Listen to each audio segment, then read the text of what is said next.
নমস্কাৰ এই মুহূৰ্তত আহি পৰিছে সন্ধিয়াৰ কেইবাটাও বিগ ব্ৰেকিং নিউজ। আজি হৈছে 8 ডিচেম্বৰ। ৰাতিপুৱা 10 বজাৰ লগে লগে লাখ লাখ দুখীয়াৰ একাউণ্টত চৰকাৰে সোমাই দিব টকা। অসমৰ মুখ্যমন্ত্ৰী ডক্টৰ হিমন্ত বিশ্ব শৰ্মাই ৰিম'ট টিপি একাউণ্টত সোমাই দিব টকা। আপুনি টকা পাবনে? লাখ লাখ অৰুণোদয় হিতাধিকাৰীৰ একাউণ্টত 1250 টকা সোমাব। লগতে PMEY চৰকাৰী কৰৰ বাবে যদি আপুনি আবেদন কৰিছে তেনে ক্ষেত্ৰত চৰকাৰী কৰৰ প্ৰথম কিস্তিৰ টকা ৰাতিপুৱা 10 বজাৰ লগে লগে সোমাই যাব। যিসকল ব্যক্তিয়ে চৰকাৰী কৰৰ বাবে জিঅ'ৰিং কৰিছে অত্যন্ত ভাল খবৰ। নৱবৰ্ষৰ পৰাই ৰাজ্য লাখ লাখ লাভ কৰিব কেইবাটাও নতুন আঁচনি। ৰেচন কাৰ্ডৰ পৰা আৰম্ভ কৰি চৰকাৰী কৰকলৈকে বৃহৎ সুবিধা। কেইবাটাও ৰাজনৈতিক খবৰৰ লগতে অৰাজনৈতিক খবৰ যুগুত কৰা হৈছে আজিৰ দিনটোত। গোটেই অসম তথা ভাৰতৰ বিভিন্ন প্ৰান্তৰ পৰা যুগুত হৈছে কেইবাটাও ডাঙৰ খবৰ। এনেবোৰ খবৰ নিতেও পাই থাকিবলৈ চেনেলটি ছাবস্ক্ৰাইব কৰি ভিডিঅ'টো এটা লাইক কৰিবলৈ নাপাহৰিব। আজিৰ আমাৰ প্ৰথম খুবেই গুৰুত্বপূৰ্ণ খবৰ হৈছে অসমবাসীৰ বাবে এটা ডাঙৰ খবৰ। ৰাজ্যৰ লাখ লাখ লোকৰ একাউণ্টত সোমাব চৰকাৰী ধন। তালিকাত আছে নেকি আপোনাৰ নাম? তালিকাত কাৰ কাৰ নাম আছে এতিয়া আপুনি চাই লওক। আপুনি কৰিছিল নেকি জিঅ' টেকিং? তেন্তে আপোনাৰ বাবে অত্যন্ত ভাল খবৰ আহি পৰিছে। গৃহহীন পৰিয়ালৰ বাবে ভাল খবৰ দিলে। 3,70,000 নতুন হিতাধিকাৰীয়ে লাভ কৰিব প্ৰধানমন্ত্ৰী আৱাস যোজনাৰ চৰকাৰী ঘৰৰ টকা। মুকলি কৰিব অসমৰ মুখ্যমন্ত্ৰী ডক্টৰ হিমন্ত বিশ্ব শৰ্মাই। প্ৰতিটো সমষ্টিৰ দৰিদ্ৰ হিতাধিকাৰী লাভ কৰিব PMEYৰ অধীনত চৰকাৰী ঘৰৰ সুবিধা। কেঁচা ঘৰ থকা প্ৰতিটো পৰিয়ালে লাভ কৰিব চৰকাৰী ঘৰৰ টকা। 9 ডিচেম্বৰত একাউণ্টত পোনে পোনে সোমাই যাব এই টকা। আপুনি চৰকাৰী ঘৰৰ বাবে জিঅ' টেকিং কৰিছিল নেকি? তেনে ক্ষেত্ৰত আপোনাৰ বাবে অত্যন্ত ভাল খবৰ। ৰাতিপুৱা 10 বজাৰ লগে লগে চেক কৰিব আপোনাৰ একাউণ্ট, কিন্তু 10 বজাৰ লগে লগে প্ৰতিগৰাকী হিতাধিকাৰী একাউণ্টত এই টকা প্ৰদান কৰিব। যদি আপুনি চৰকাৰী ঘৰৰ বাবে জিঅ' টেকিং কৰিছিলে আপোনাৰ বাবে অত্যন্ত ভাল খবৰ। এতিয়াই চেক কৰক আপোনাৰ বেংক একাউণ্ট। যদি একাউণ্টৰ কিবা সমস্যা আছে অতি শীঘ্ৰে সমাধান কৰক, অন্যথা আপোনাৰ একাউণ্টত চৰকাৰী টকা প্ৰদান কৰিলেও আপুনি নাপাব। যদি আপোনাৰ একাউণ্টত DBT অন হোৱা নাই এতিয়া আপুনি DBT অন কৰক। কোনে কোনে চৰকাৰী ঘৰৰ টকা লাভ কৰিব নিশ্চয় আপোনাৰ তালিকাত নাম আছে নে নাই কমেণ্ট কৰি জনাই দিয়ক। কেনেকৈ তালিকাটো চেক কৰিব যদি আপুনি নাজানে কমেণ্ট কৰি জনাই দিয়ক, নেক্সট ভিডিঅ'ত জনাই দিম। তাৰপিছত অসমবাসী ৰাজুক জনাইছে আমাৰ পৰৱৰ্তী খুবেই গুৰুত্বপূৰ্ণ খবৰ, লগতে ডাঙৰ খবৰ। নৱবৰ্ষৰ পৰাই ৰাজ্যৰ লাখ লাখ লোকে লাভ কৰিব কেইবাটাও সুবিধা। হিতাধিকাৰীৰ আঁচনিক লৈ ভাল খবৰ দিলে অসমৰ মুখ্যমন্ত্ৰী ডক্টৰ হিমন্ত বিশ্ব শৰ্মাই। 1 জানুৱাৰীৰ পৰা মাত্ৰ 100 টকাতে লাভ কৰিব দালি, চেনি আৰু নিমখ। আপোনাৰ ৰেচন কাৰ্ড আছে নেকি? তেন্তে 1 জানুৱাৰীৰ পৰা এই 3টা সামগ্ৰী লাভ কৰিব আপুনি 100 টকাত। আৰু কিন্তু আপুনি এই মাহত লাভ কৰিছে 117 টকাত। পুনৰ 17 টকা আপুনি ৰেহাই লাভ কৰিব। যিসকলে ৰেচন কাৰ্ড নাই নতুনকৈ ৰেচন কাৰ্ডৰ বাবে আবেদন কৰিব পাৰিব। যদি আপোনাৰ ৰেচন কাৰ্ড নাই নিশ্চয় কমেণ্ট কৰি জনাই দিয়ক, নেক্সট ভিডিঅ'ত জনাই দিম কেনেকুৱাকৈ ৰেচন কাৰ্ডৰ বাবে আবেদন কৰিব। লগতে গেছ চিলিণ্ডাৰ কিনিলে পাব আপুনি অতিৰিক্তকৈ 250 টকাৰ ৰাজসাহায্য। হয়, যিসকলৰ ঘৰত অৰুণোদয় আছে সেইসকলে লাভ কৰিব এই সুবিধা। অৰুণোদয় আঁচনি 1250 টকাৰ লগতে 250 টকা অতিৰিক্তকৈ প্ৰদান কৰিব 1 জানুৱাৰীৰ পৰা। জানুৱাৰী মাহৰ পৰা বাবু আঁচনিও আনিব হিমন্ত বিশ্ব শৰ্মা চৰকাৰে। ৰাজ্যৰ লাখ লাখ যুৱক যুৱতীৰ পিছত এইবাৰ মুখ্যমন্ত্ৰী ডক্টৰ হিমন্ত বিশ্ব শৰ্মাই আন এটা বৃহৎ উপহাৰ প্ৰদান কৰিব। অৰুণোদয় আঁচনি 1250 টকাৰ পৰা 1,500 টকালৈকে বৃদ্ধি কৰিব 1 জানুৱাৰীৰ পৰা। কেৱল এয়াই নহয়, উদ্যমিতা আঁচনিক লৈ ভাল খবৰ আহিব 1 জানুৱাৰীত। আৰু নিযুত মইনা আঁচনিক লৈ ডাঙৰ ঘোষণা কৰিব মুখ্যমন্ত্ৰী ডক্টৰ হিমন্ত বিশ্ব শৰ্মাই। নৱবৰ্ষৰ পৰাই ৰাজ্যৰ লাখ লাখ লোকে লাভ কৰিব কেইবাটাও সুবিধা। হয়, নতুন বছৰতে অসমৰ মুখ্যমন্ত্ৰী ডক্টৰ হিমন্ত বিশ্ব শৰ্মাই যুৱক যুৱতী আৰু মহিলাসকলৰ বাবে কেইবাটাও গুৰুত্বপূৰ্ণ সিদ্ধান্ত গ্ৰহণ কৰিব। তাৰপিছত অসমবাসী ৰাজুক জনাইছে আমাৰ পৰৱৰ্তী খুবেই গুৰুত্বপূৰ্ণ খবৰ, লগতে ডাঙৰ খবৰ। বুলডোজাৰ একশ্যনক লৈ অসন্তুষ্ট NDAৰ নেতা। বুলডোজাৰ একশ্যন একেবাৰে ভুল বুলি মন্তব্য কৰিছে শাসনাধিষ্ঠ চৰকাৰ। কেন্দ্ৰীয় মন্ত্ৰীৰ ডাঙৰ মন্তব্য।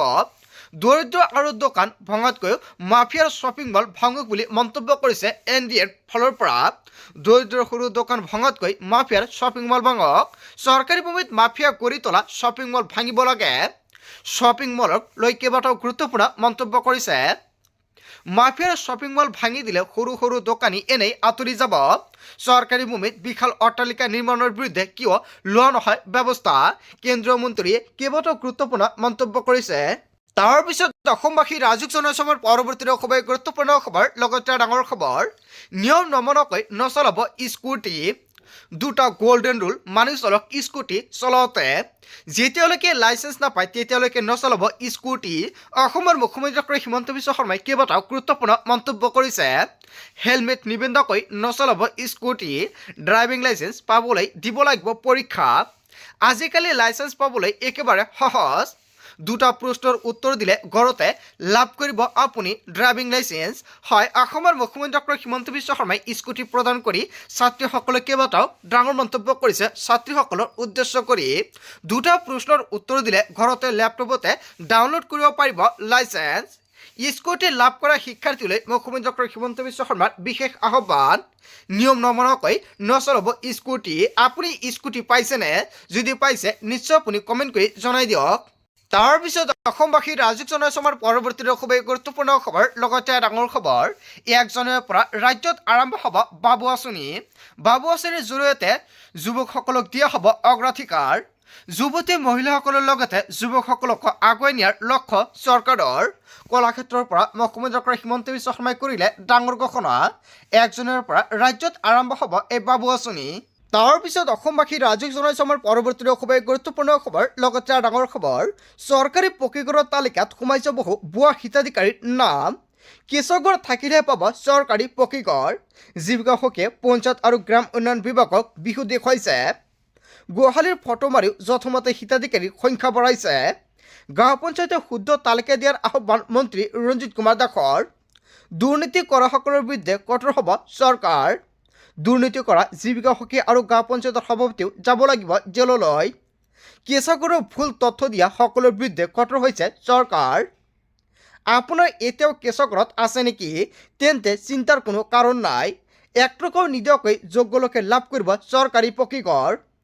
প্ৰতিগৰাকী দৰিদ্ৰ হিতাধিকাৰীয়ে লাভ কৰিব চৰকাৰী PMAৰ ঘৰৰ সুবিধা নতুনকৈ 15 লাখ পৰিয়ালে লাভ কৰিব এই চৰকাৰী ঘৰ 15 লাখ পকী চৰকাৰী ঘৰত অনুমোদন দিছে প্ৰধানমন্ত্ৰী নৰেন্দ্ৰ মোদীয়ে যদি আপুনি নতুনকৈ চৰকাৰী ঘৰৰ বাবে জিঅ'ডিং কৰিছে আপোনাৰ বাবে অত্যন্ত ভাল খবৰ অতি শীঘ্ৰে চৰকাৰী ঘৰৰ টকা লাভ কৰিব আপোনাৰ বেংক একাউণ্টত তাৰপিছত অসমবাসী ৰাজুক জনাইছে আমাৰ পৰৱৰ্তী খুবেই গুৰুত্বপূৰ্ণ খবৰ লগতে ডাঙৰ খবৰ আমচুৰ সভাপতি ৰেজাউল কৰিম চৰকাৰে এৰিলে দায়িত্ব 20 বছৰে সক্ৰিয়ভাৱে আমচুৰ হৈ কাম কৰাৰ পিছত দায়িত্ব এৰিবলৈ সাজু হৈছে ৰেজাউল কৰিম চৰকাৰ আনুষ্ঠানিকভাৱে আমচুৰ ত্যাগ কৰাৰ ঘোষণা কৰিলে আমচুৰ সভাপতিগৰাকীয়ে 30 ডিচেম্বৰত আমচুৰ কেন্দ্ৰীয় সাধাৰণ সভাত ত্যাগ কৰিব আমচুৰ কেন্দ্ৰীয় সমিতিৰ 3বাৰকৈ সভাপতি আৰু 4বাৰকৈ সম্পাদকৰ দায়িত্ব লাভ কৰিছিল ৰেজাউল কৰিম চৰকাৰে আমচুৰ সংবিধানৰ নীতি আদৰ্শৰ সন্মুখত আমচুৰ ত্যাগ কৰিবলৈ ৰেজাউল কৰিম চৰকাৰ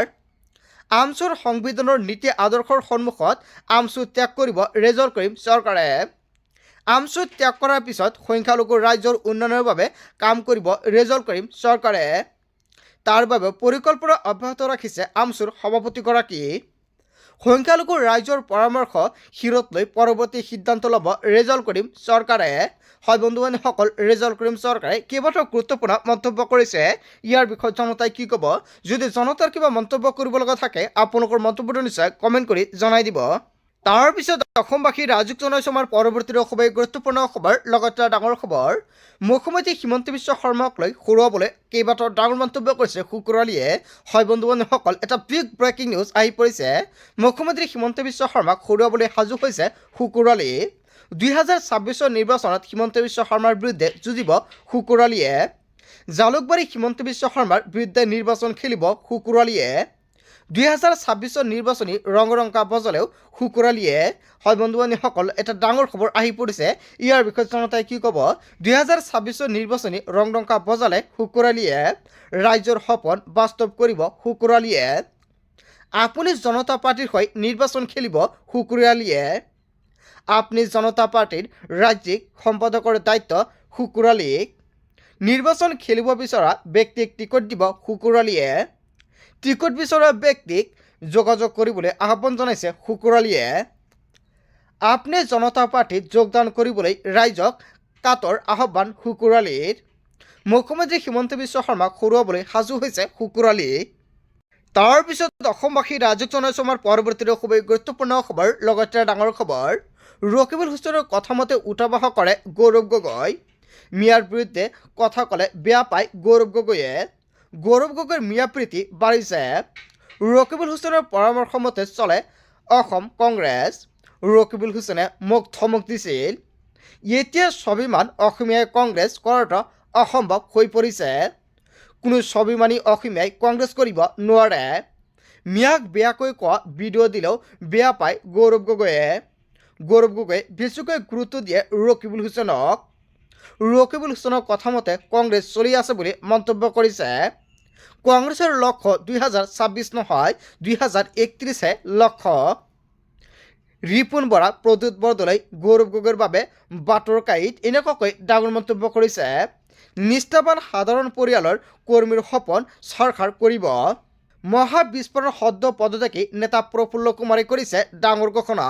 তাৰ পিছত অসমবাসী ৰাজুক জনসভাৰ পৰৱৰ্তীতে খুবেই গুৰুত্বপূৰ্ণ খবৰ, লগতে ডাঙৰ খবৰ 2026 নিৰ্বাচনক লৈ ডাঙৰ খবৰ আহি পৰিছে। মিয়া ঐতিহাসিক সমষ্টিত পৰাজয় স্বীকাৰ মুখ্যমন্ত্ৰী ডক্টৰ হিমন্ত বিশ্ব শৰ্মাৰ। বৰকৰ 3টা সমষ্টিত পৰাস্ত হ'ব বিজেপি। 13টা সমষ্টিৰ 10টা থাকিব বিজেপিৰ হাতত। বৰকৰ 3টা সমষ্টি থাকিব মিয়াৰ হাতত। মই ক'লো মিয়া কোনোদিন বিজেপিক ভোট নিদিয়ে। ইয়াৰ বিপৰীতে খিলঞ্জীয়া মুছলমানৰ ভোট থাকিব বিজেপিৰ পক্ষত। ইয়াৰ পূৰ্বেও 23টা সমষ্টিত পৰাজয় স্বীকাৰ কৰিছিল মুখ্যমন্ত্ৰী ডক্টৰ হিমন্ত বিশ্ব শৰ্মাই। 103 আসনৰ বাবেহে যুঁজ দিব বিজেপিয়ে। 26 নিৰ্বাচনক লৈ অসমৰ মুখ্যমন্ত্ৰী ডক্টৰ হিমন্ত বিশ্ব শৰ্মাই কেইবাটাও ডাঙৰ মন্তব্য কৰিছে। হয় বন্ধু বান্ধৱীসকল, গোটেই অসম তথা ভাৰতৰ বিভিন্ন প্ৰান্তৰ পৰা যুগুত হৈছে কেইবাটাও ডাঙৰ খবৰ।